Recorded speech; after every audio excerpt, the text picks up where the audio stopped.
Assalamualaikum warahmatullahi.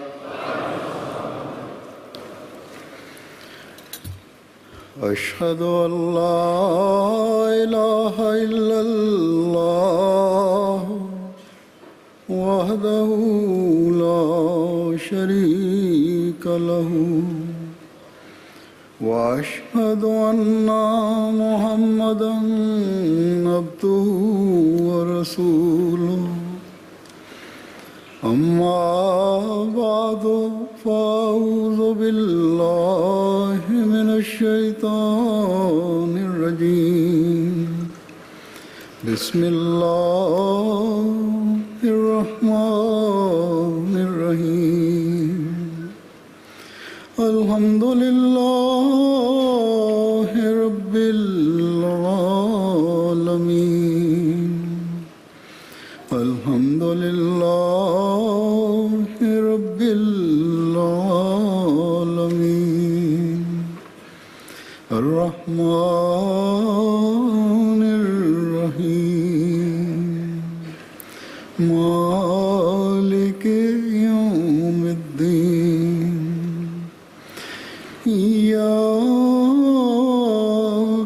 نعبد وإياك نستعين اهدنا الصراط المستقيم صراط الذين أنعمت عليهم غير المغضوب عليهم ولا الضالين وجاهدوا في الله حق جهاده هو اجتباكم وما جعل عليكم في الدين من حرج ملة أبيكم إبراهيم وما سماكم المسلمين من قبل وفي هذا ليكون الرسول شهيدا عليكم وتكونوا شهداء على الناس فأقيموا الصلاة وآتوا الزكاة واعتصموا بالله هو مولاكم ونعم المولى ونعم النصير.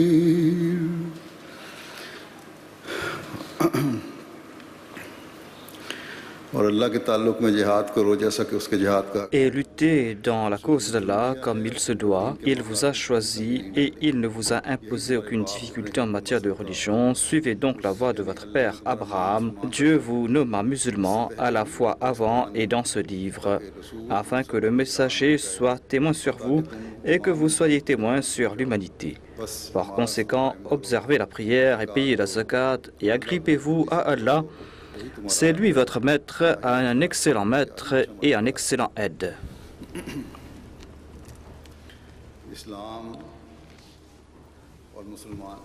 L'islam et musulman sont deux termes. Et si l'on réfléchit sur ces deux termes, eh bien, cela nous présente une tâche très belle, nous présente une umma, une communauté très belle et un nom très beau, car les termes islam et musulman qui présentent le progrès, le respect, la paix, l'obéissance indéfectible, le fait de se débarrasser des faiblesses, le fait de se libérer des vices et des torts. Voilà le sens que nous présentent ces mots. En d'autres termes, cela veut dire que le sens de l'islam, c'est que nous devons faire preuve d'une obéissance indéfectible envers Dieu, d'établir une relation ferme avec Dieu. et d'éprouver de la compassion à l'égard de l'humanité, de faire preuve d'amour, de faire naître l'unité et de mettre fin aux troubles et aux maux. Ainsi, lorsque nous allons établir une relation ferme avec Dieu, lorsque nous éprouvons une fidélité indéfectible à l'égard de Dieu, et lorsque nous allons faire des efforts pour accomplir nos devoirs envers l'humanité, une personne qui agit ainsi se trouve sous la protection de Dieu. Et cette personne offrira la paix à l'humanité. Ainsi, la personne qui se prosterne devant Dieu et qui fait preuve d'une obéissance indéfectible envers Dieu, la personne qui est fidèle envers Dieu et qui lui voue une obéissance indéfectible, c'est lui un musulman, et celui qui évite les troubles et les méchancetés, celui qui évite la malhonnêteté, celui qui évite la cruauté, celui qui évite le mensonge, la tromperie et l'animosité et les rancunes. Voilà le musulman. Et celui qui agit en ce sens est considéré comme le véritable musulman.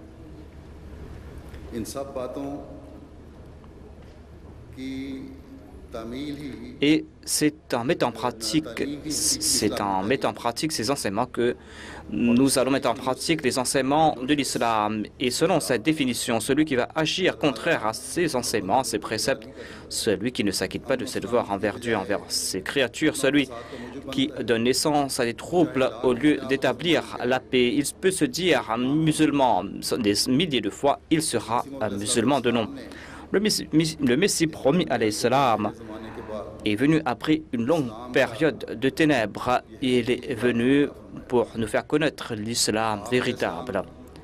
Le Messie promis alayhi salam nous a présenté le sens véritable de l'islam. Il déclare à ce sujet qu'il soit clair que dans la langue arabe, l'islam signifie de présenter quelque chose, d'acheter un objet.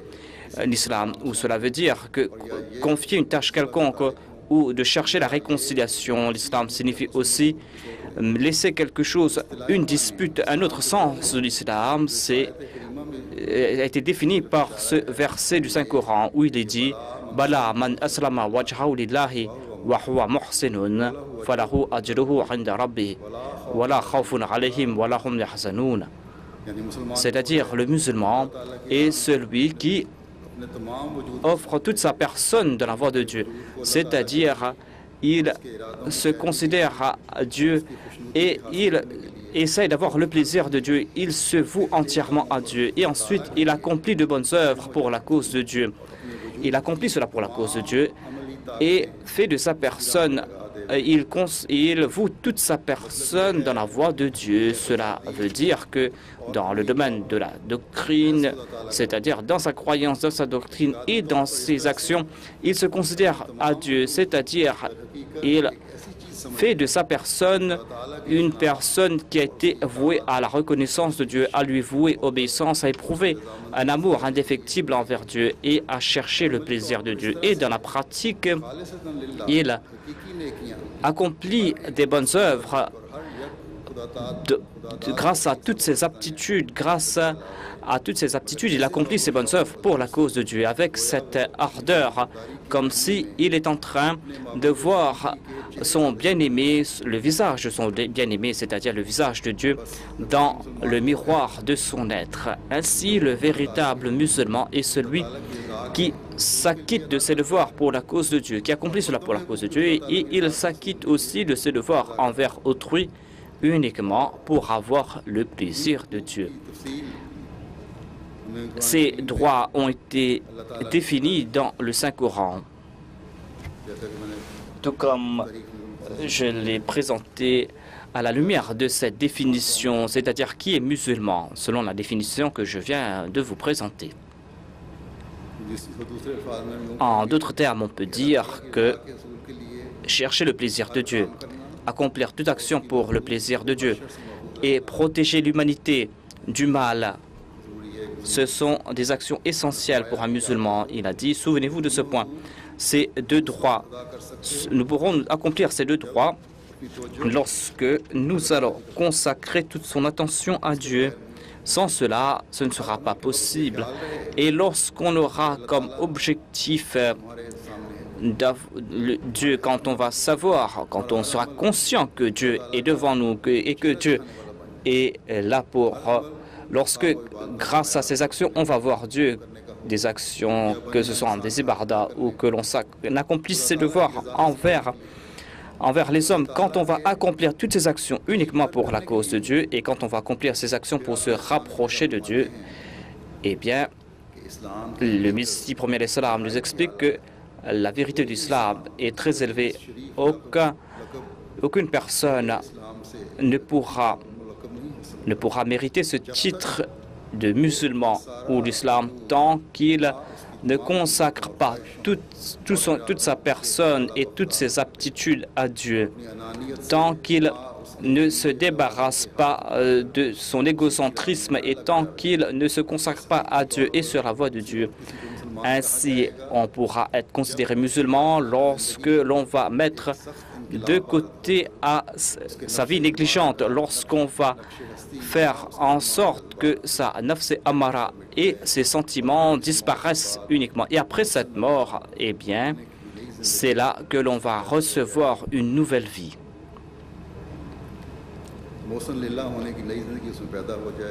Et c'est là que l'on va recevoir une nouvelle vie, une vie qui sera consacrée à l'humanité, à la compassion à l'égard de l'humanité. Voilà cette image sublime que nous présente l'islam. Après cette belle définition, seule une personne qui a été envoyée par Dieu pourra nous présenter une si belle définition de l'islam.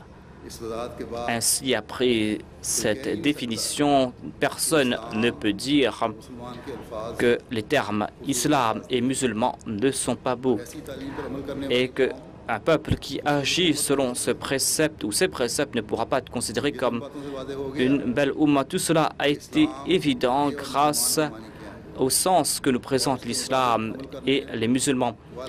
Et seuls ceux qui suivent ces pratiques seront considérés comme de véritables musulmans. Mais l'on peut se poser cette question, à savoir, est-ce que nous sommes en train de voir l'exemple pratique de ces enseignements aujourd'hui? Si ces exemples existent, où existent-ils ces exemples? En l'islam, il y a 72 communautés ou dénominations, mais est-ce que tout le monde se considère musulman mutuellement? S'il n'en est pas ainsi, eh bien, certainement, quelle est la définition de l'islam selon chaque dénomination de l'islam? Parce que tous se disent musulmans. Les musulmans aussi se posent ces questions, les non-musulmans aussi se posent ces questions.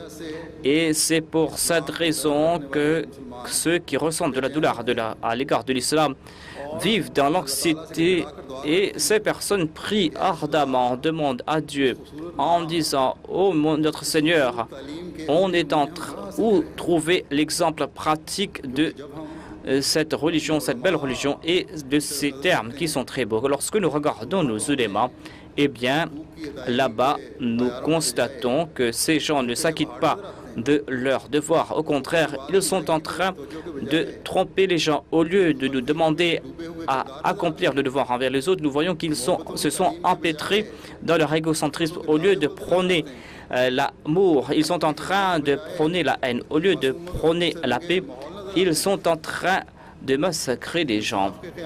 Au lieu d'établir la justice, ils sont en train d'usurper les droits des uns et des autres. Au nom de Dieu et de son prophète, ils sont en train de commettre des actes terroristes. Et au lieu de faire preuve d'une obéissance indéfectible envers Dieu, ils sont en train d'enfreindre toutes les lois de Dieu. Et nous voyons cela partout parmi les musulmans et les non-musulmans. Les non-musulmans, voyant la situation de ces musulmans, eh bien, ils font de l'islam la cible de leur sarcasme, de leur ridicule, et ils sont en train de diffamer le nom de l'islam. Ils sont en train de répandre la haine à l'égard de l'islam. Et pour cela, ils remuent ciel et terre. Et ils osent même Il ose même s'attaquer à notre saint prophète Mohammed paix soit lui et profite de chaque occasion pour cela. Un musulman sincère ressent une très grande douleur à l'égard de cette situation. Aujourd'hui, où chercher ces Jamaat qui est en train d'agir en ce sens? Aujourd'hui, il y a 72 communautés en islam et chacune de ces communautés se dit musulman. Et ils sont en train de dire que les autres sont des kafirs. Cela ne date pas d'aujourd'hui. Depuis qu'a débuté cette époque de Fajr Arwaj, depuis qu'a débuté cette période d'obscurantisme, a débuté ces fatwas de kufr où l'on se considère les uns et les autres comme mécréants. Je vais présenter quelques-uns de ces fatwas, de ces décrets lancés par les musulmans. Et ces fatwas, ces décrets ont rendu inquiets aux musulmans. Cet enseignement de l'islam qui prône la fraternité et l'amour, cet enseignement qui dit qui nous demande de traiter les autres musulmans avec amour et compassion. Cet enseignement nous dit voilà, et ne dis pas celui qui te présente les salutations de paix que tu n'es pas croyant. Au lieu de présenter cet amour, nous sommes en train de voir que cette religion prône la haine et on dit à celui qui leur présente les salutations que tu n'es pas croyant mais tu es un mécréant. Tout comme je l'ai dit, on a lancé des fatwas de kufr les uns à l'égard des autres. Je vais en présenter quelques exemples ici. En 1800, c'est une fatwa de la fin du 19e siècle.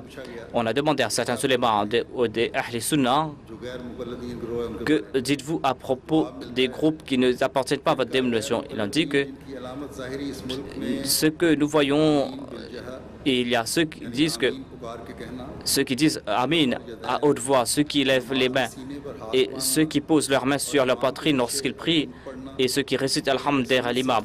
Ceux qui font ces choses-là ne sont pas à la sunna et ils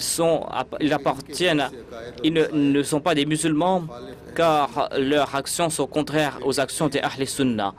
Ensuite, on dit que, par exemple, rencontrer les autres musulmans qui appartiennent aux autres obédiences et accueillir ces gens de votre mosquée, c'est quelque chose d'interdit car grâce au fait qu'on a mentionné auparavant, on considère ces personnes comme des gens qui ont apporté des innovations et n'appartiennent pas à la sunna et cela est interdit pour nous de les accueillir. On a dit que grâce aux faits qui ont été faits, prier derrière ces personnes n'est pas quelque chose de licite parce que ces personnes sont des koufars en raison des actions qu'ils accomplissent.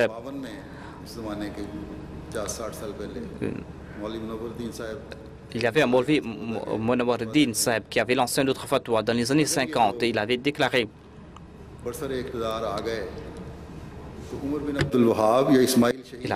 que si nous sommes de ceux qui seront la cible de ces personnes, nous ne pouvons rien attendre de ces personnes et certainement leur aqaïd, leurs doctrines sont encore plus...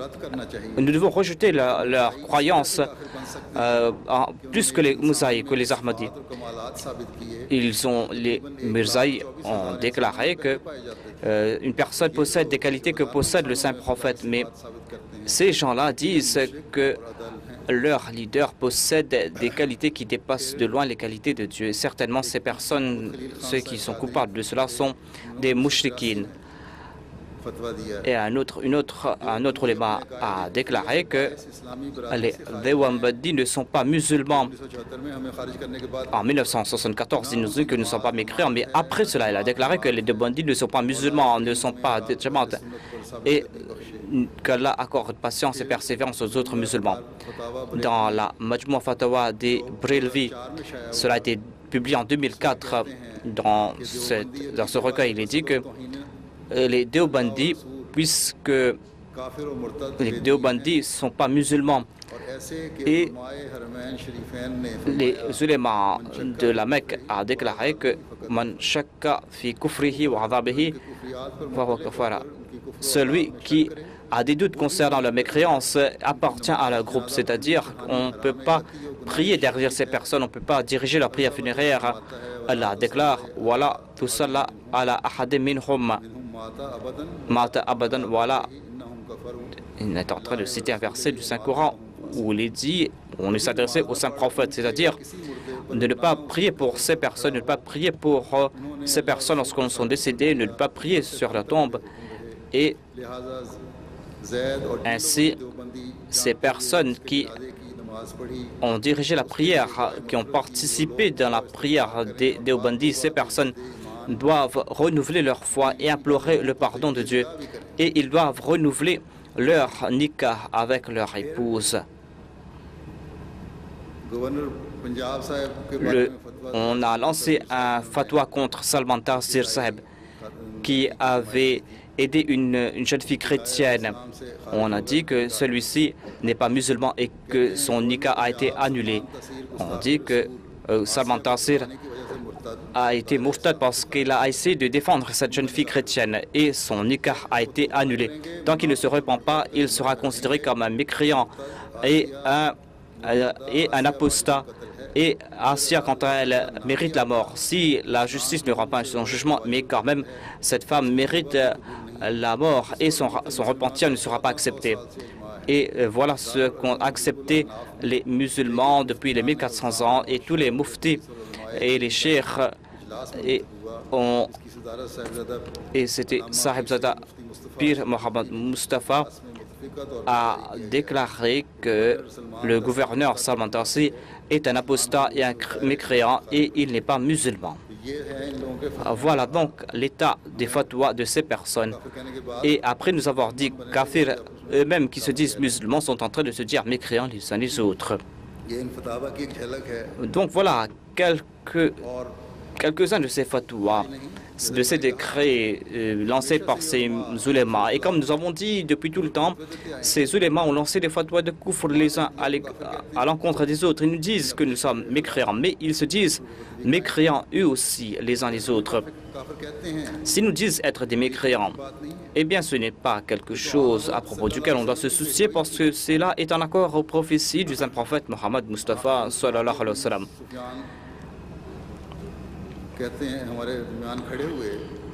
Il est dit qu'un certain, selon un récit, un hadith, il est dit qu'un quelqu'un a déclaré « Certainement, le Saint-Prophète nous a dit « Écoutez-moi très bien que les Ahl Kitab ont été divisés en 72 sectes. Certainement, cette communauté sera divisée en 73. 72 sera en enfer, une seule sera au paradis et ce sera la Jamaat. » Hadrat Auf bin Malik rapporte que le Saint-Prophète sallallahu alayhi wa sallam a déclaré que ma Ummah sera divisée en plus de 70 sectes et il y aura des troubles et ceux qui seront les plus coupables sont ceux qui vont considérer ce qui est licite comme illicite et ce qui est illicite comme licite. Ce n'est pas la peine pour moi de commenter sur ces hadiths. Je peux tout simplement ajouter qu'aujourd'hui, sur la surface de la terre, hormis la Jamaat Ahmadiyya, il n'y a pas d'autre Jamaat qui, en tant que Jamaat, est connue en Asie, est connue en Europe, qui est connue en Afrique et en Amérique, qui est aussi connue en Australie et ailleurs. C'est une seule Jamaat contre laquelle il y a des fatwas de kufr de la part de toutes les Jamaat, de la part de toutes les communautés au sein de l'islam.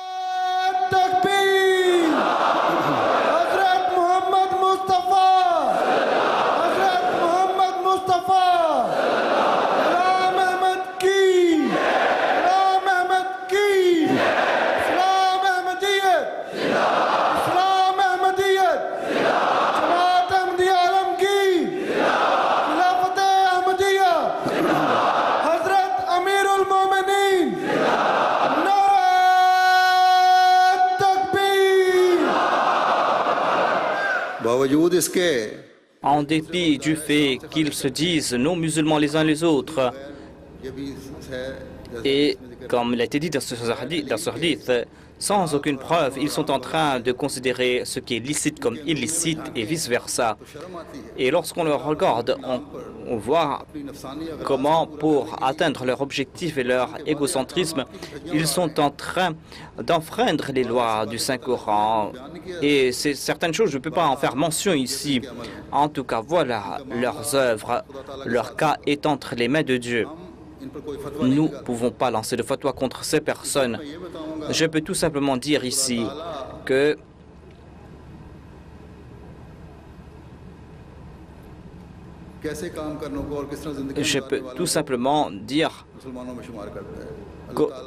que dit Dieu à propos de ces personnes? Qui est considéré comme musulman par Dieu? J'ai déjà présenté ces deux versets du Saint-Coran.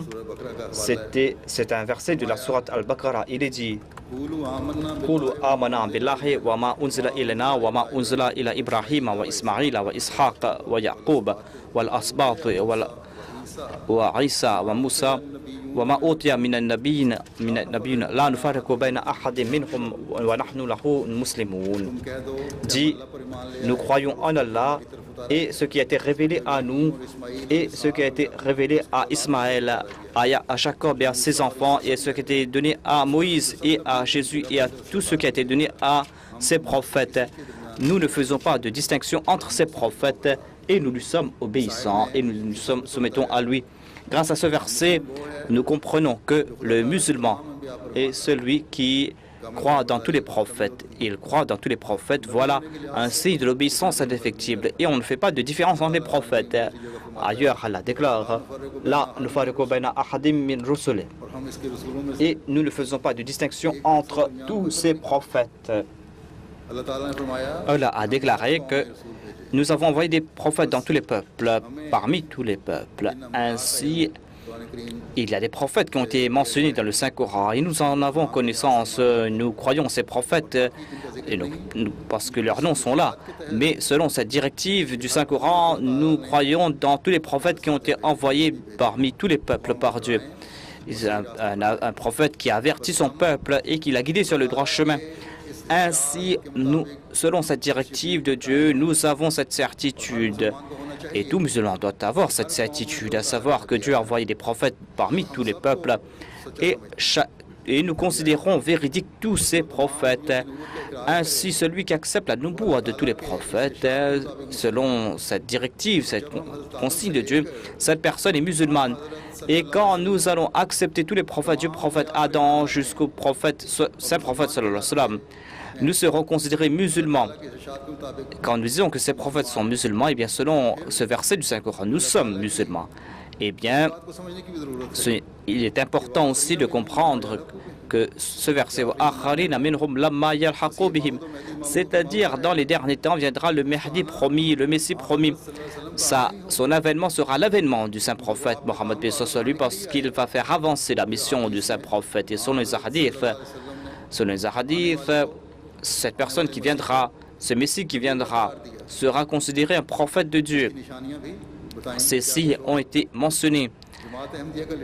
La littérature de la Jamaat Ahmadiyya a évoqué ceci, on en trouve mention, je ne vais pas en faire mention ici. Ce que je veux dire tout simplement est que le Saint-Coran a déclaré que tout adepte de tout prophète est un musulman, un musulman. Et le saint prophète a déclaré que le Messie qui viendra sera un prophète de Dieu.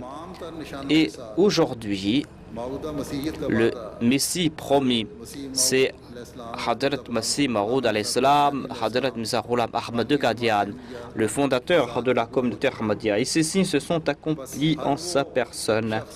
Et ainsi, toute personne qui se dit musulman,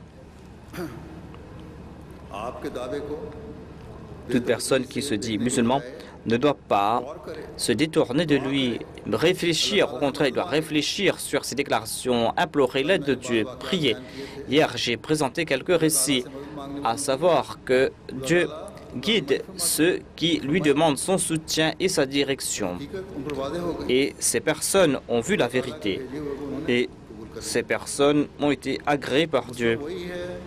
जो खुदा ताला के इस इरशाद के मुताबिक तमाम नबी Le musulman est celui qui accepte tout prophète, selon ce verset du Saint-Coran. Et comme je l'ai dit, मसीह माऊद को le Messie qui viendra, सल्लल्लाहु अलैहि वसल्लम ने le Messie qui viendra a reçu le titre de Nabi de la part du Saint-Prophète.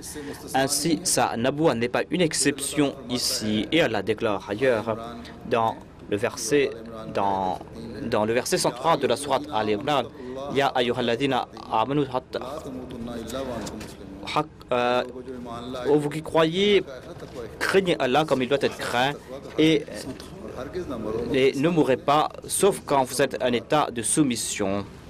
पहले मज़हब का ज़वाल तकवा की वजह से हुआ Les premiers Ummah sont tombés dans la décadence parce qu'ils se sont éloignés de la taqwa. J'ai cité l'exemple des autres peuples.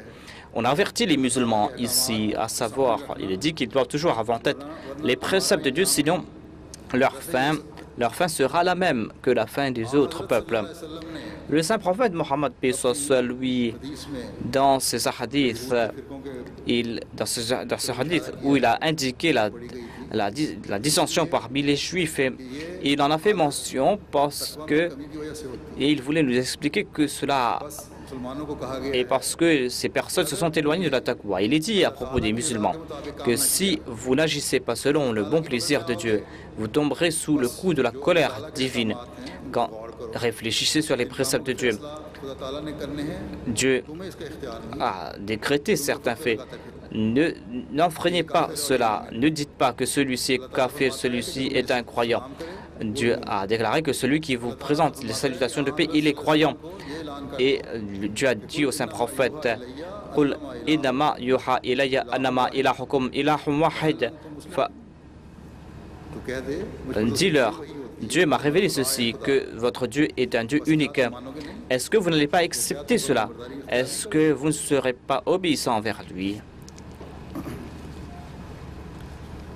यानी ये ऐलान करके कि खुदा एक है C'est-à-dire, Dieu lui demande d'annoncer जो मुसलमान है que Dieu est unique. Et le saint prophète déclare que tu dois annoncer. Il est dit au saint prophète d'annoncer cela. Et Allah déclare que quand vous allez dire Allah ilaha illallah, eh bien vous serez musulman. Allah déclare adoptez la taqwa et ne lancez pas des fatwas de votre propre chef, des décrets de votre propre chef. Au contraire, adoptez la taqwa. Personne ne sait quand va frapper la mort. Si vous n'avez pas fait preuve d'une taqwa parfaite, si और निशानात vous पर तुमने अल्लाह ताला के अहकामात और निशानात पर गौर न किया si vous n'avez pas médité sur les signes de Dieu, उसके रसूल की बात et si vous n'avez pas écouté ses propos, eh bien, तुम्हारी मौत ne croyez pas. Attention que votre mort soit इस तंबीह पर गौर une mort और कामिल d'une personne désobéissante envers Dieu. Au contraire, faites preuve d'une obéissance indéfectible à l'égard de Dieu. फरमानों में से बने Soyez parmi les véritables musulmans. निशानी ये बताई Parmi les autres signes des musulmans, il est dit qu'ils transmettent le message de Dieu au monde. Ils accomplissent des bonnes œuvres ताला के अहकामात et ils font preuve d'une obéissance indéfectible envers Dieu. Il est dit وَمَنْ أَحْسَنُ قَوْلًا مِمَّنْ دَعَا إِلَى اللَّهِ وَعَمِلَ صَالِحًا وَقَالَ إِنَّنِي مِنَ الْمُسْلِمِينَ. और बात ये कहने में उससे बेहतर कौन हो सकता Qui est meilleur en parole que celui qui invite les gens vers Dieu और कहे कि मैं et qui dit certainement je suis parmi les obéissants. आज रूए ज़मीन पर Aujourd'hui, sur la surface de la terre, quelle est cette Jamaat?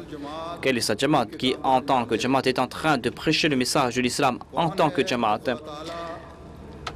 और इस्लाम की तरफ बुला रहा है Qui sont ceux qui sont en train d'inviter les gens vers Dieu et vers l'islam? Qui sont ceux qui sont en train de proclamer au monde la grandeur du saint prophète? Hier, j'ai cité quelques exemples en ce sens. Comment लोगों को असर होता है cela a de l'effet sur les gens.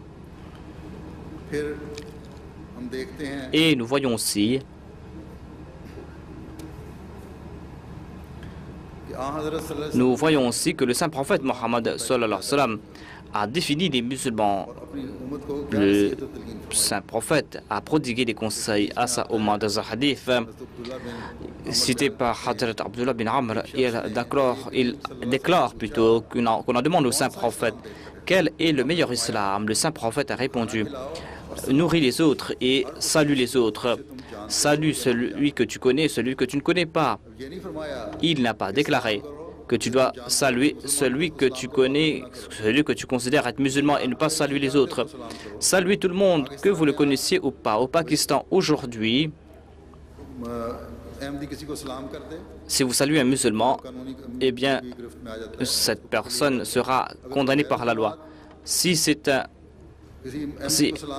un Ahmadi salue un autre, eh bien, cet Ahmadi sera athée. Si une autre personne salue un Ahmadi, eh bien, il sera tourmenté par les autres. Il y a des personnes nobles qui ont peur des autres et qui ne veulent pas saluer les musulmans, ne veulent pas leur parler, tout simplement parce que ces personnes ont peur des autres. Selon un autre hadith cité dans le recueil Bukhari, et Ali bin Abdullah a déclaré que Khalid bin Haris a déclaré qu'un certain Humayd nous a informé.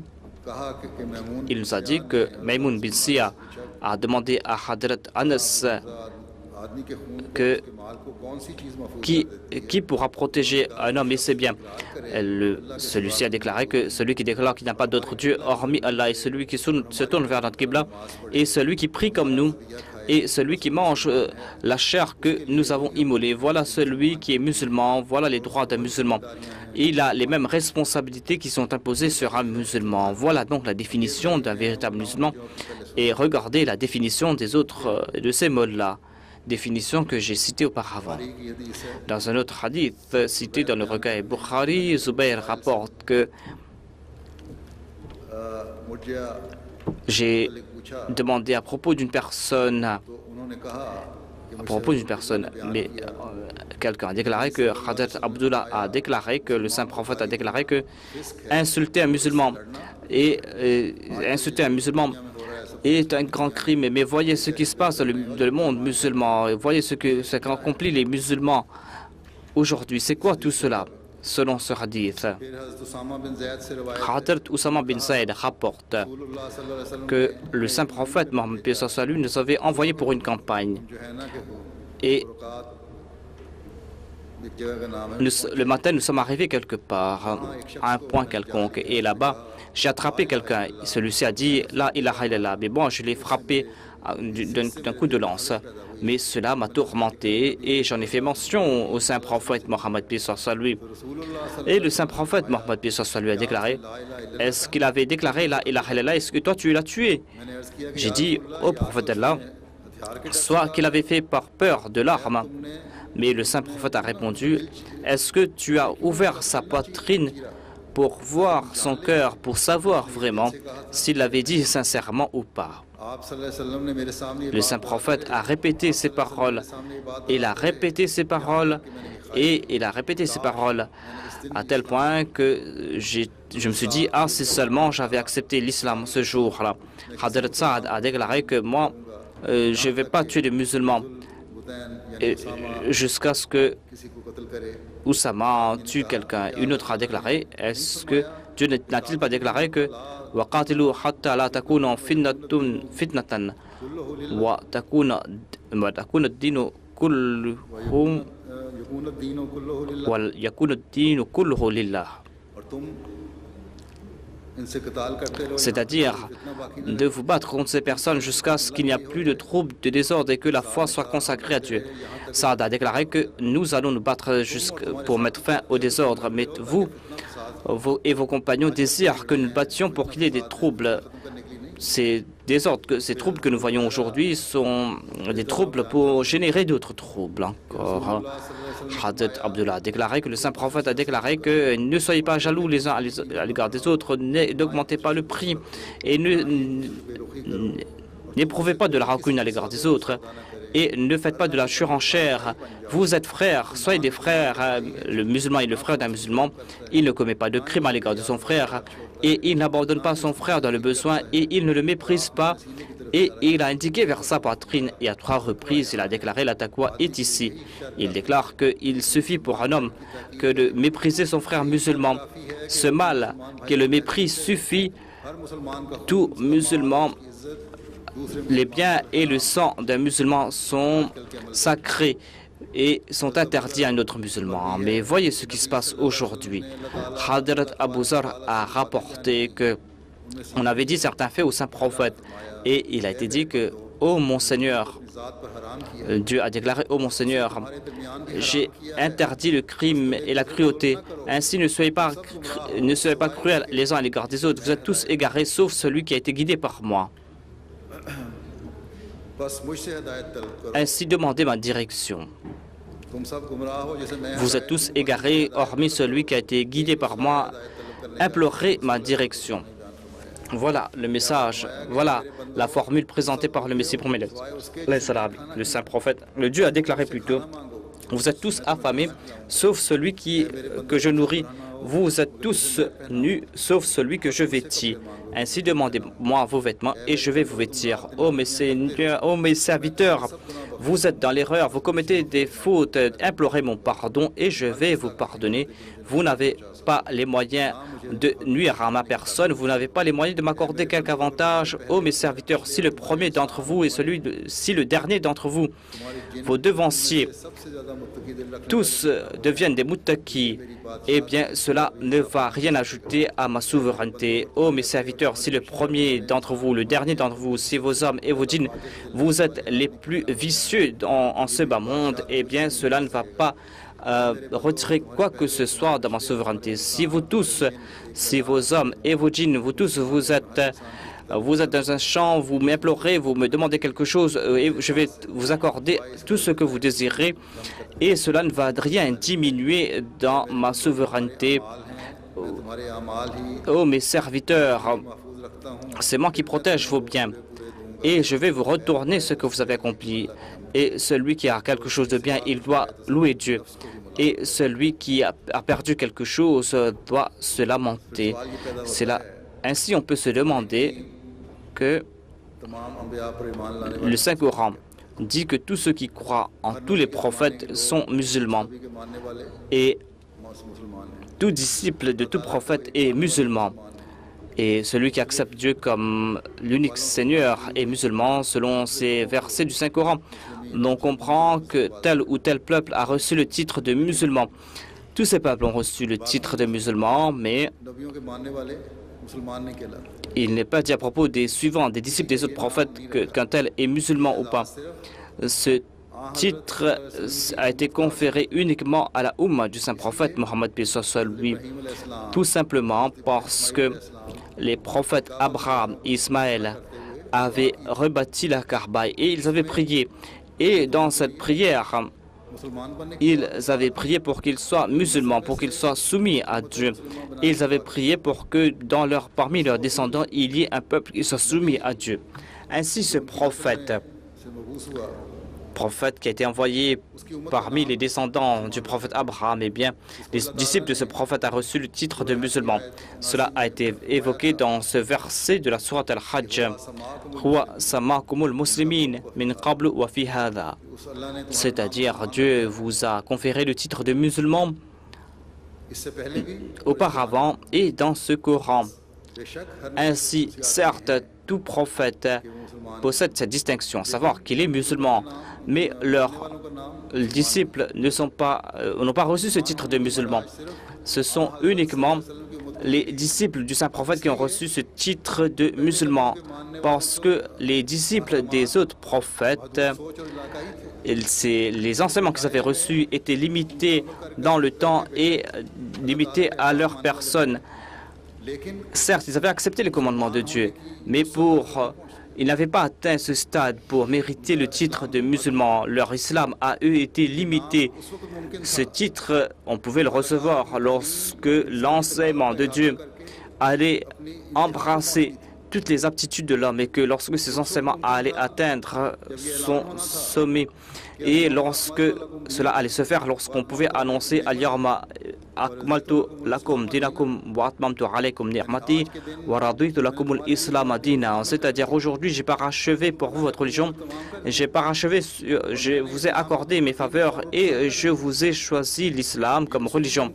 Cela a été possible lorsque le saint prophète avait reçu le titre de Khatam al-Nabiyyin et lorsqu'il avait कामिल उसवाए हसना बनना et lorsqu'il allait être un exemple parfait pour sa Ummah, मुमकिन था ainsi que pour l'humanité tout entière. Cela allait se faire lorsque les ulémas de cette Ummah allaient recevoir le même statut que les prophètes des enfants d'Israël. Cela allait se faire lorsque अल्लाह ताला ने on allait Hazrat suivre la voie de la Nubuwa. करने थे। Et lorsque cette Nubuwa आज हम जो Ahmadi sera liée avec le saint prophète Mohammed paix soit lui. Nous sommes ceux qui ont reçu ce titre parce que nous avons parcouru ces étapes. Nous avons compris la réalité de l'islam. Nos détracteurs हजरत सल्लल्लाहु अलैहि वसल्लम के आशिक सादिक और गुलाम सादिक पर इल्जाम लगाते हैं ont beau accuser, diffamer le Messie premier de l'islam en disant, Naoudoubillah, en se disant prophète, eh bien, le Messie premier de l'islam s'est dit au-dessus du saint prophète Mohammed paix soit lui qu'il n'est pas musulman pour cette raison. Si ces aveugles pouvaient se débarrasser de leur ignorance, eh bien, ils auraient constaté que c'est le Messie premier l'Islam qui nous a fait comprendre l'islam véritable. Le Messie premier l'Islam déclare le résumé de notre foi est La ilaha illallah Muhammadur Rasulullah. Notre foi, cette foi qui nous accompagne ici-bas et dans l'au-delà et qui va nous quitter jusqu'au dernier jour. Cette foi, c'est que le saint prophète Mohammed Mustafa sallallahu alayhi wa sallam, le saint prophète Mohammed Mustafa sallallahu alayhi wa sallam est le Khatam an-Nabiyyin et le dernier des prophètes. Et la foi a été parachevée grâce à lui. Et cette foi a atteint sa perfection. Et c'est cette foi qui mène l'homme dans la bonne direction et pour amener l'homme à Dieu. Et nous avons cette certitude que le Saint-Coran est le dernier livre de loi et aucun point du Saint-Coran ne sera abrogé. On ne pourra rien retirer du Saint-Coran. Et il n'y aura aucune révélation qui pourra venir de la part de Dieu, qui sera contraire au verset du Saint-Coran, qui pourra venir abroger un seul verset du Saint-Coran, qui pourra changer un seul commandement du Saint-Coran. Il n'y aura aucun précepte qui pourra venir abroger un verset du Saint-Coran. Si quelqu'un a une telle croyance, eh bien cette personne est un apostat, un mécréant. Et nous avons cette foi aussi que celui qui... On ne pourra pas atteindre la Surat al-Mustaqim, le niveau le plus inférieur de la Surat al-Mustaqim, sans suivre le saint prophète Mohammed Mustafa sallallahu alayhi wa sallam. Et on ne pourra pas. Ce n'est qu'en suivant le saint prophète Mohammed qu'on pourra atteindre les excellences sur cette voie. Et on n'aura aucune excellence, aucun honneur sans faire preuve d'une obéissance indéfectible à l'égard du saint prophète Mohammed. Tout ce que nous l'avons reçu par l'entremise du saint prophète Mohammed. Nous avons aussi cette foi que les droits, celui qui vit dans la droiture, ceux qui ont profité de la compagnie du saint prophète Mohammed, ces personnes ont parcouru cette voie. Et si nous pouvons acquérir quelque chose, eh bien ce sera le reflet de leur qualité. Et parmi ces personnes, et on ne pourra pas recevoir une partie de leur excellence. En tout cas, nous avons cette foi dans le Saint-Coran. Nous croyons dans le Saint-Coran et nous croyons que le saint prophète a été envoyé par Dieu. Et nous rejetons toute innovation. Nous considérons cela comme une voie qui mène vers l'enfer, c'est-à-dire que ces innovations mènent vers l'enfer. Et le Messie premier l'Islam déclare que nous avons cette croyance que le paradis est vrai et que l'enfer est vrai et que le jour de la résurrection est vrai. Nous avons cette croyance que le salut réside uniquement en l'islam. C'est uniquement en suivant le saint prophète Mohammed paix soit sur lui que l'on pourra avoir le salut. Et nous croyons en toute chose qui a été apportée par le saint prophète Mohammed paix soit sur lui. Même si nous avons compris cela ou pas. Et celui qui dira quelque chose contraire à cela,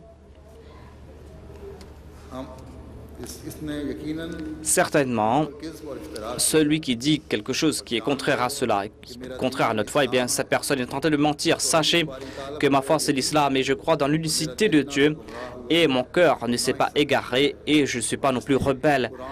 Et quant à celui qui a abandonné le Saint-Coran et qui suit son intelligence à lui, cette personne est comme celui qui a été victime des animaux sauvages et qui est tombé dans l'égarement et la destruction. Dieu sait très bien que j'aime le saint prophète, Mohammed, paix soit sur lui, que j'aime l'islam et que je suis le serviteur du saint prophète, Mohammed sallallahu alayhi wa sallam. Le Messie premier l'Islam déclare que selon notre croyance sur laquelle Dieu nous accorde des persévérances, eh bien, sachez, mes frères, que nous considérons Dieu comme notre Rab, notre Seigneur. Nous considérons le saint prophète, Mohammed paix soit sur lui, comme prophète. Nous l'acceptons comme prophète. Et nous croyons aussi qu'il est le Khatamun Nabiyyin. Et nous croyons dans le Saint-Coran. Nous croyons que ce livre vient de la part de Dieu. Et nous croyons dans tout précepte de Dieu. Nous n'acceptons pas les choses qui sont contraires au Saint-Coran. Et nous n'acceptons pas non plus ces faits qui sont présentés par les hadiths, ces paroles qui sont contraires au Saint-Coran, ou des paroles qui sont tirées parmi les paroles des compagnons du Saint-Prophète ou de leurs suivants, parce que chaque parole du Saint-Coran a été prouvée comme étant une révélation de Dieu. Il y a une certitude à ce sujet. Celui qui a des doutes concernant cette certitude, eh bien, selon nous, cette personne est un kafir, un apostat. Le Saint-Coran a été envoyé et parfaite. Le Saint-Coran est au-dessus de toute révélation parce que le Saint-Coran ne peut être touché par la main de l'homme. Les autres ouvrages, les autres recueils ne peuvent atteindre le même statut. Celui qui accorde préférence à d'autres ouvrages au Coran, certainement, cette personne a accordé plus d'importance au doute qu'à la certitude. Dans un autre écrit, ce sont des faits que le Messie premier l'Islam a cités à plusieurs époques. Le premier se trouve dans le volume 7 du Brahim Ahmadiyya. Donc, le Messie premier l'Islam a évoqué cela. Il a déclaré que nos adversaires parmi les ulémas sont en train de semer la haine à notre rencontre. Ils disent que nous sommes mécréants et ils veulent faire croire aux musulmans que cette personne ainsi que ses disciples et sa jamaat, ce sont des personnes qui se sont éloignées de Dieu et de son prophète. Voilà ces mollahs jaloux qui sont en train de mentir. Quand on possède la taqwa, eh bien on ne pourra pas mentir ainsi. Les 5 choses sur lesquelles repose l'islam, eh bien voilà notre croyance à nous. Dieu, et nous sommes en train de nous cramponner au Saint-Coran. Et à l'instar de Hadrat Omar, nous disons Hasbuna wa al-Qur'an. Hadrat Aïcha avait déclaré que si vous voyez des contradictions entre les hadiths et le Saint-Coran, eh bien préférez le Saint-Coran. Voilà notre pratique à nous. Et nous avons aussi cette certitude qu'il n'y a pas d'autre Dieu à part Allah et que Sayyidina Muhammad Mustafa sallallahu alayhi wa sallam est son prophète et le Khatamul Anbiya. Et nous croyons aussi que les anges existent et que le jour de la résurrection existe et le jour de la résurrection existe, que l'enfer et le paradis existent. Nous croyons aussi que tout ce que Dieu nous a dit, tout ce que notre prophète sallallahu alayhi wa sallam a dit, tout cela est vrai.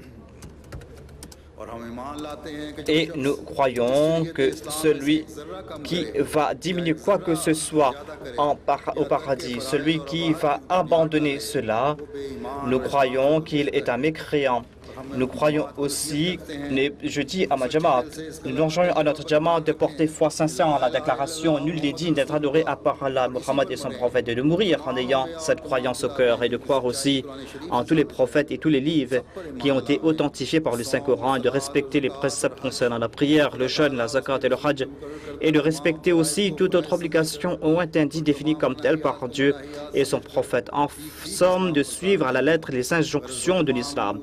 Il incombe donc d'honorer toute action ou croyance sur laquelle il y avait le consensus de nos illustres prédécesseurs, qui ont été définis comme islam par le consensus des Ahl Sunnah. Nous prenons à témoin le ciel et la terre que telle est notre religion. Voilà notre religion. Celui qui va nous accuser de quoi que ce soit, cette personne a abandonné l'honnêteté, cette personne est menteuse. Au jour de la résurrection, on va lui demander est-ce qu'il a ouvert notre poitrine pour voir si nos croyances étaient contraires à cela. Allah inna la'natallahi ala al-kadhibin wal muftirin. Ainsi, qui pourra dire après cette déclaration que le Messie promis à l'Islam a avili le saint prophète Mohammed lui et qu'il est sorti hors de la définition de l'islam, définition présentée par le Saint-Coran, définition présentée par le saint prophète Mohammed lui. J'ai présenté donc les fatwas lancés par les ulémas les uns à l'encontre des autres. J'ai présenté ces fatwas.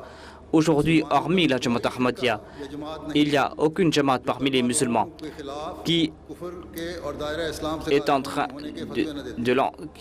hormis les Ahmadis, il n'y a personne qui considère les autres comme mécréants. Certainement, le Messie premier l'Islam a déclaré que ceux qui le considèrent comme mécréants et kafir, que certainement, selon le saint prophète, celui qui considère comme mécréant, celui qui récite la kalma, lui-même tombe sous le coup du saint prophète, de sa déclaration du saint prophète qu'il est un mécréant. Et le Messie premier l'Islam a déclaré que, selon moi, personne ne peut être kafir et dajjal. Celui qui me rejette ne peut être mécréant. Certainement, il sera privé des bénédictions. Mais moi, je ne dis pas que cette personne est sans foi si cette personne me rejette. En tout cas, je considère que ces personnes sont égarées et sont privées de la vérité. Parce que ces personnes sont privées de ces vérités, sans aucun doute. Je dis que cette personne se trouve dans l'obscurité et dans l'égarement. Mais je ne dis pas que celui qui récite la kalima est un mécréant. Tant que lui-même, il ne rejette pas, ne dit pas que moi je suis un mécréant, et tant qu'il ne s'attire pas cette mécréance sur sa propre personne. Ainsi, ce sont mes adversaires qui m'ont considéré comme mécréant en premier. Ce sont eux qui ont préféré ces fatwas. Moi-même, je n'ai pas préparé des fatwas à leur rencontre. Eux-mêmes, ils peuvent accepter cela.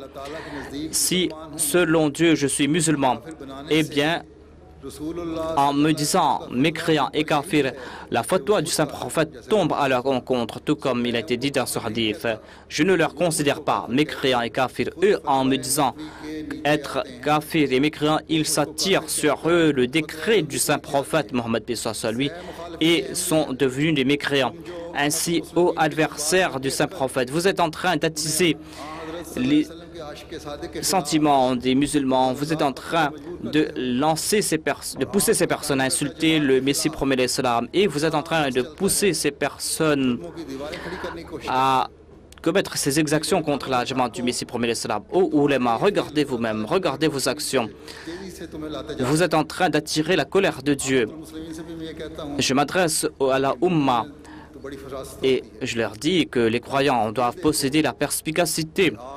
Voyez cela de plus près. Voyez aujourd'hui qui est en train de prêcher le message de l'islam, nous ou ces personnes qui lançons ces fatwas. Il y a des centaines de milliers de personnes qui acceptent l'islam grâce aux efforts. Il y a même, j'ai cité un exemple, il y avait un mollah en Afrique qui apprenait nos ouvrages et qui a dit que c'est grâce à cette connaissance que j'ai pu convertir 19 chrétiens en musulmans.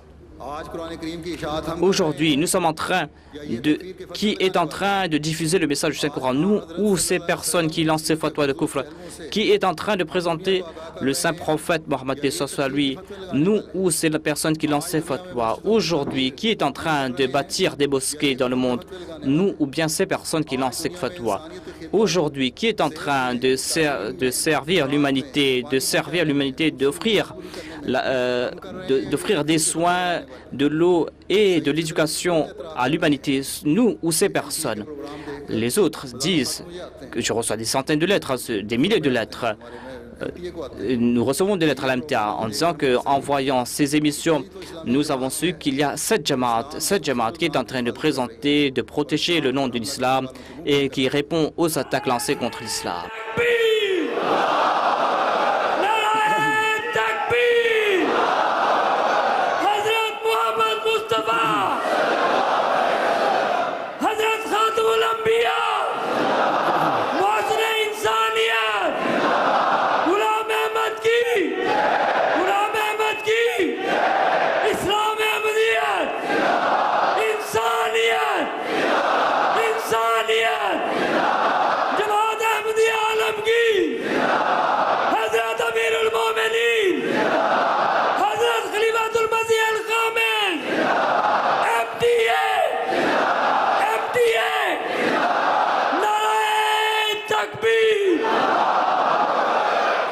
इस वक्त मैं फिर चंद वाक़यात Encore une fois, je vais présenter quelques récits à ce sujet. Notre missionnaire du Bénin écrit que lorsqu'on a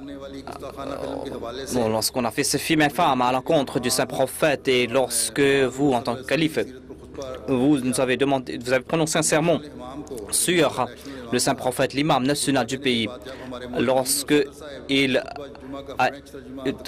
lorsqu'on a reçu ce sermon en français,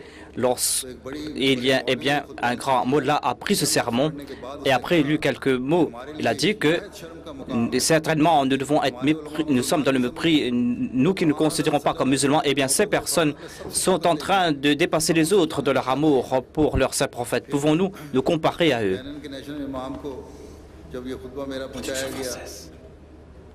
Lorsque j'ai reçu ce sermon, eh bien, un des oulémas a déclaré qu'au Bénin, nous disons être les défenseurs de l'islam, mais l'amour pour le saint prophète, eh bien, c'est la Jamaat Ahmadiyya qui vous a dépassé de leur amour. S'il y a une Jamaat qui est en train de suivre l'islam, eh bien, certainement c'est la Jamaat Ahmadiyya.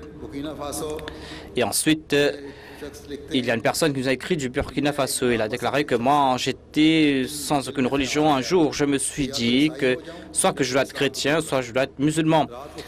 La nuit, j'ai vu en rêve que tu dois accepter l'islam. Il a dit que par hasard, un jour, j'ai rencontré un muallim. Et il y avait le sermon qui était et les paroles du sermon. Et je n'ai jamais entendu de tels propos à propos de l'islam. Surtout, les ulémas musulmans n'en ont jamais fait mention. Ce sermon a un grand effet sur moi et je suis parti. J'ai embrassé l'islam et l'Ahmadiyya. Et une personne a écrit de la Belgique, Monsieur Logo, il a dit que je suis venu pour la Jalsa de l'Allemagne. Il a déclaré que lorsque j'ai entendu le discours du calife, eh bien, cela a apporté des changements en moi et j'ai dit que je vais accepter l'islam et l'Ahmadiyya aujourd'hui. Et de la France, il y a une dame qui nous a écrit, une personne qui a écrit, un monsieur qui a accepté l'Ahmadiyya, lui et 3 personnes. Ils ont voyagé 1800 km, ils sont venus jusqu'à Valence.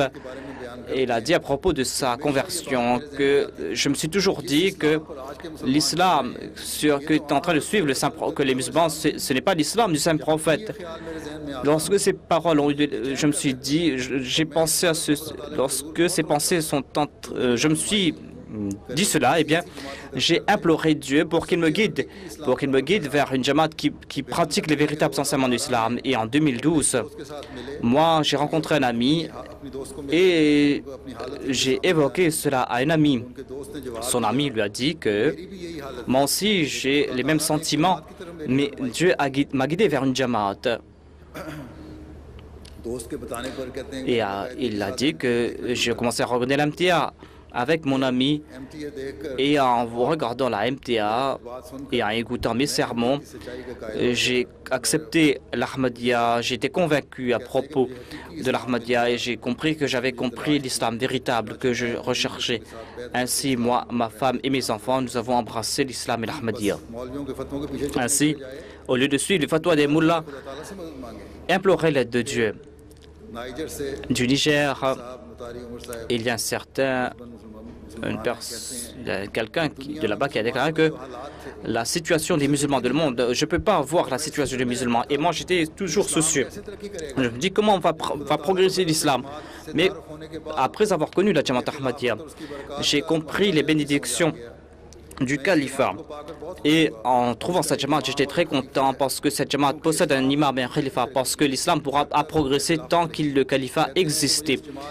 Et la chose que j'aime le plus de cette jamaat est que la jamaat Ahmadiyya, tout ce que la jamaat présente, ses propos sont soutenus par le Saint-Coran et les hadiths.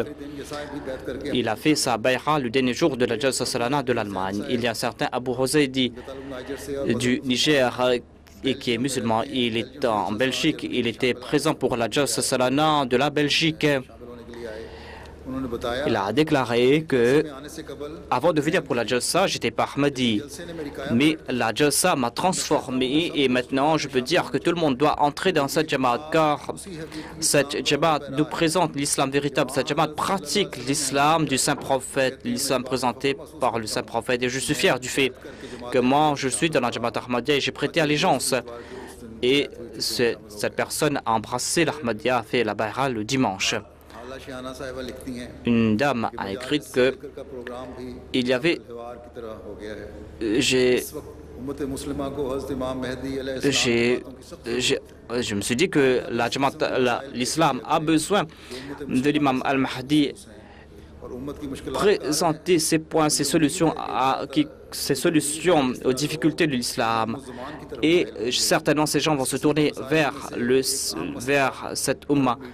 Il y a les médias arabes qui sont en train de présenter le mensonge, qui sont en train d'égarer les gens, qui sont en train de répandre le mensonge et qui ont comme profession d'égarer les gens. Nous voyons la même chose partout dans le monde musulman. Et ce sont les médias arabes qui sont en train de jouer le premier rôle pour égarer les musulmans. Il y a une seule chaîne musulmane, la MTA, qui est en train de présenter l'image véritable de l'islam.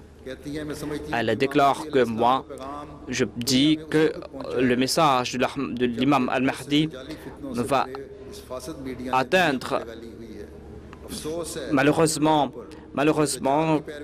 il y a ces personnes qui sont en train de suivre le Dajjal. Ces personnes sont aveugles.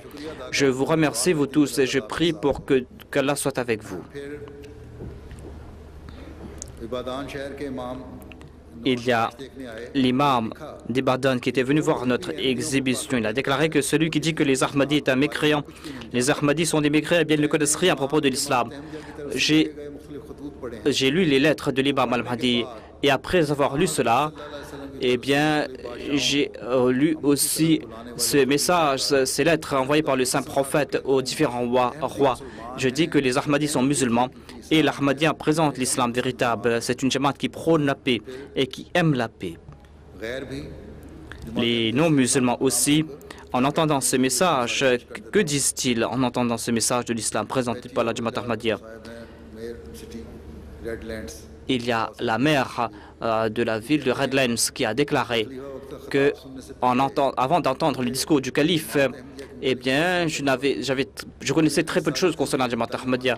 J'ai étudié pendant toute ma vie et maintenant j'ai compris une nouvelle chose, à savoir comment l'islam nous présente les enseignements de paix, comment l'islam pourra prôner la tolérance dans le monde. Et je suis d'accord avec l'imam de la Jamaat Ahmadiyya, c'est-à-dire qu'on ne pourra pas établir la paix tant qu'on ne va pas mettre fin à toute forme de coercition. Et je remercie l'imam de la Jamaat Ahmadiyya et j'ai l'espoir que je pourrai suivre ces principes de vie afin de faire ce monde un monde meilleur. Il y avait le docteur Fred qui était présent pour cette réception. Il a déclaré que l'imam de la Jamaat Ahmadiyya a présenté l'image de l'islam. Et moi, je connaissais très peu à propos de cela.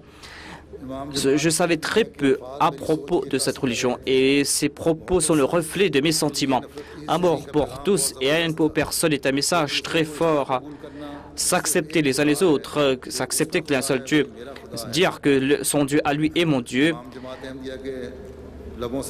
Ces paroles qui sont sorties de la bouche du calife sont vraies. Toutes ces paroles sont vraies et il nous a avertis concernant les guerres atomiques et on doit écouter ses propos. Je le remercie du très fond de mon cœur.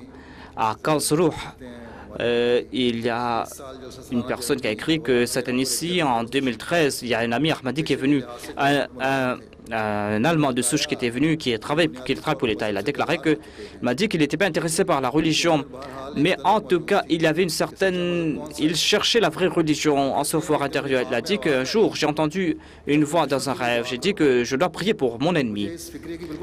Et j'ai pas compris cela, dit-il.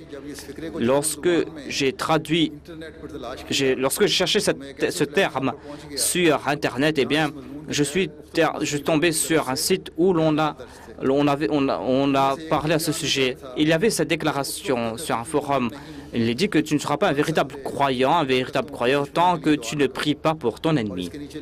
Et il était écrit en bas, Mirza Ghulam Ahmad de Qadian. Lorsque j'ai fait des recherches sur ce mot, sur ce nom plutôt, je suis tombé sur le site de la Jamaat Ahmadiyya où je suis tombé sur le discours du calife au Parlement européen. Ces paroles ont eu de l'effet sur moi et j'ai prié pour cette personne. J'ai dit, c'est la seule personne qui aujourd'hui est en train de prier pour ses ennemis. Et au cours, j'ai vu aussi qu'il y aura la Jalsa à Karlsruhe qui se trouve à 400 km de chez moi. Je me suis dit, est-ce que je dois partir ou pas? Est-ce qu'ils vont me laisser entrer à l'intérieur ou pas? En tout cas, j'ai décidé que, même s'ils ne me laissent pas participer à la Jalsa, mais maintenant, certainement, je serai récompensé pour mes sentiments. Il est venu, il a assisté à la Jalsa pendant ces 3 jours. Et on lui a parlé et il est très proche de la Jamaat. Il n'est pas encore Ahmadi, mais il est proche de la Jamaat. Voilà donc les impressions de ces personnes. Peut-on dire que les membres de la Jamaat Ahmadiyya, est-ce que les autres peuvent présenter un tel islam? Il y a des centaines, des milliers d'exemples. Je ne pourrais pas en faire mention. Cela va prendre des heures et des heures. En tout cas, j'ai présenté certains faits. J'ai présenté ces faits parce que de temps en temps, il est important. De temps en temps, on est en train de lancer des fatwas de kufr à l'égard de l'Ahmadiyya par un moyen ou par un autre. Il faut répondre à ces attaques. Et les nouveaux venus, les jeunes parmi nous, doivent connaître les réponses à cela. C'est pour cette raison que j'ai présenté ces faits. Ceux qui cherchent la vérité, ils doivent aussi connaître cela.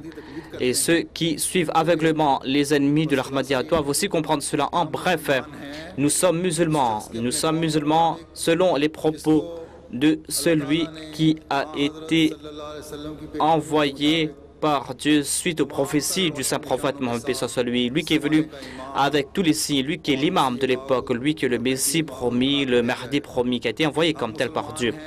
Nous sommes musulmans. Nous sommes musulmans selon les définitions présentées par le saint prophète Mohammed, paix soit sur lui, selon la définition d'un véritable musulman. Et celui qui dit qu'un vrai véritable musulman est un mécréant, eh bien lui-même, celui qui lance cette fatwa, se prive de l'islam, n'est pas musulman. Nous sommes musulmans suite au décret de Dieu. C'est pour cette raison que notre nom est musulman. Nous qui annonçons, Dieu qui annonce, lui qui a dit que nous sommes des véritables musulmans, dont le début et dont la fin est l'islam. Nous sommes musulmans suite à cette directive de Dieu.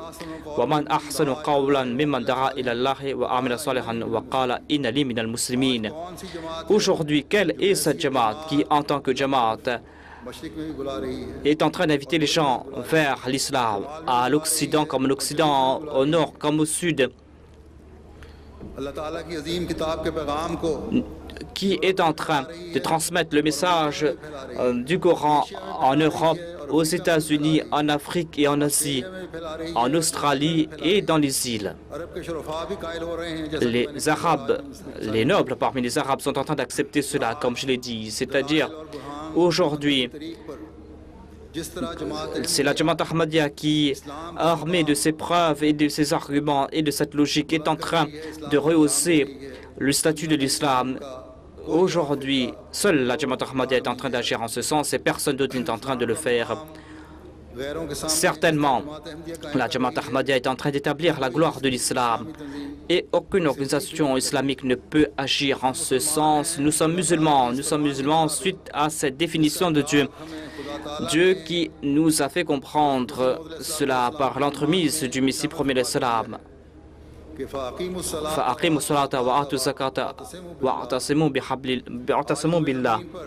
Aujourd'hui, sur la surface de la terre, il n'y a pas d'autre Jamaat qui, en tant que Jamaat, dans le monde entier, est en train d'établir la Salah. Il n'y a aucune Jamaat qui, pour la cause de la foi, est en train de faire des sacrifices financiers. Il n'y a aucune Jamaat dans le monde entier qui s'est cramponné à la Khilafat Rashida et s'est cramponné par son entremise à Dieu.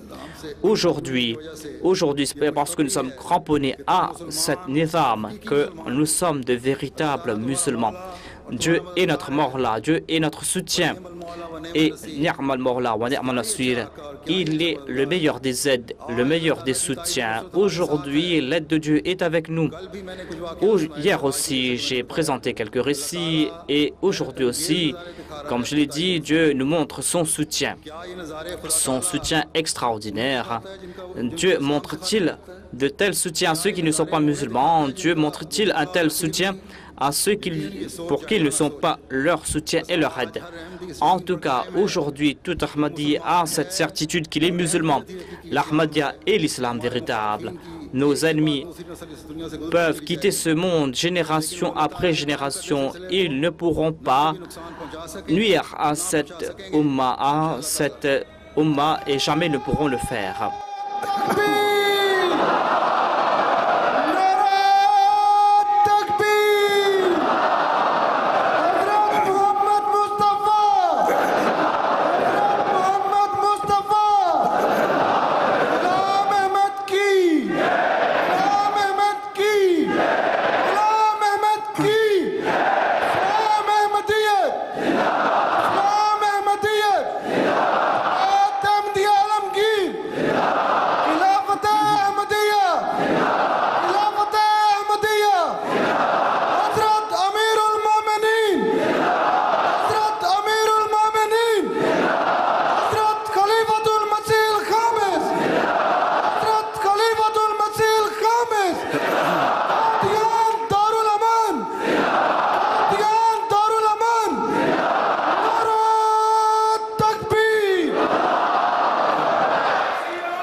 Ces gens ne pourront pas nous priver de ce titre de véritable musulman. Nous étions musulmans, nous sommes musulmans et nous le serons.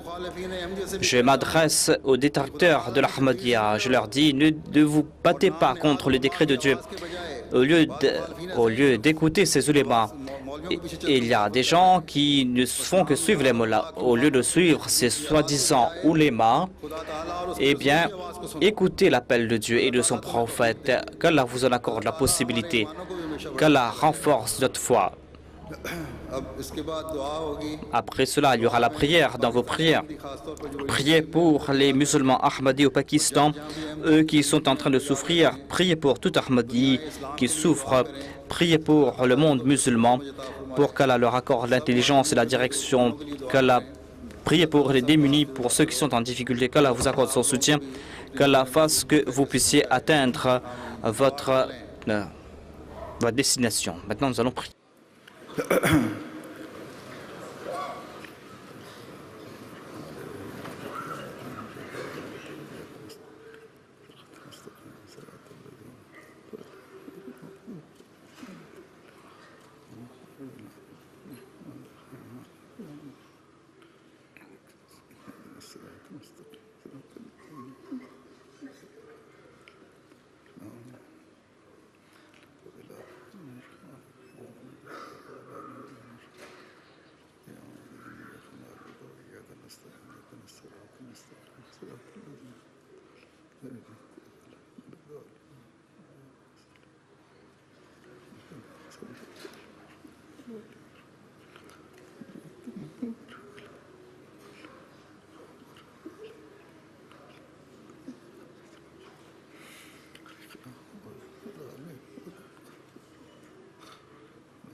आमीन